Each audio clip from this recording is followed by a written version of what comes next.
Hello. I have a few minutes here, so I'm just going to go over some basic ignition types for you, just so you can identify your own system on whatever vehicle you have. Chances are you won't run into any of these. This is a big pig of a distributor with the ignition coil actually in the top of the distributor. This is from a Chevy 350. This system, this is a full distributor. This gear here would run off the cam gear. Spark plug wires coming from the cap to each cylinder, each spark plug.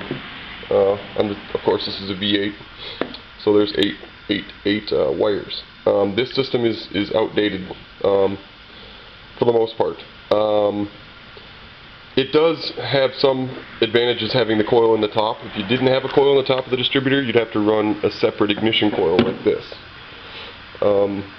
This coil, you would have a wire coming from the distributor to the top of this coil, or actually vice versa, from this coil to the top of the distributor, that would distribute the spark in turn to each individual cylinder. Now, here's an example from a 4-cylinder Honda. Underneath the distributor cap there's a little rotor that spins, and there's a metal part on the rotor right here, and every time it comes around to a contact on top of the, or inside of the distributor, it fires its spark. Inside the distributor there's little tabs, and that in turn sends the spark to each individual cylinder. There would be spark plug wires here going to each individual cylinder, and this is the coil wire, so there would be a wire from here going to a separate ignition coil. Now what you're seeing nowadays is distributorless ignition, which actually isn't real old technology, or real new technology rather. This is a Ford 6-cylinder distributorless ignition system, meaning there is no distributor. This system is not on this vehicle. Instead, the computer controls when spark is sent to each individual cylinder based on sensor readings from cam position sensor and crank position sensor, and in some other cases there's other sensors involved in that too, like a top dead center sensor. In the case of Hondas, they have two sensors, a top dead center sensor as well as a crank position sensor. Here's another example. This is the Subaru. This is the ignition coil, and you have the wires that would come off of each lead going to each individual plug. Nowadays what you're seeing more often is a coil built into,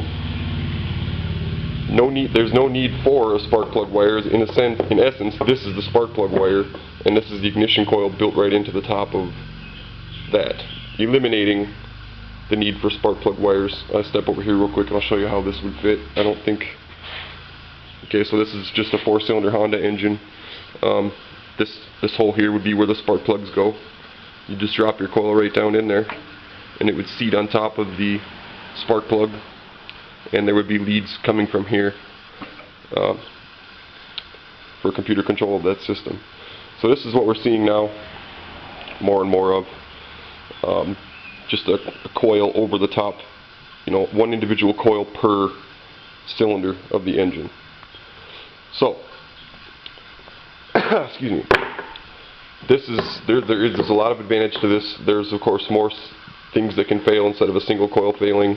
You have a coil potentially failing for each cylinder. However, it's a very efficient system.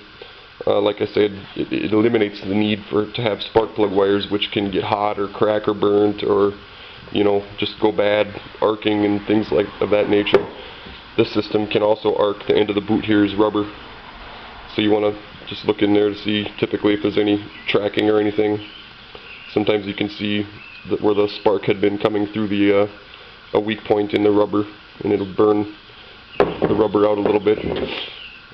But basically that's it. I just wanted to make this real quick so you can help identify what system is on your vehicle, and it does come in handy, especially in the case if you wanted to do your own tune-up or something of that nature.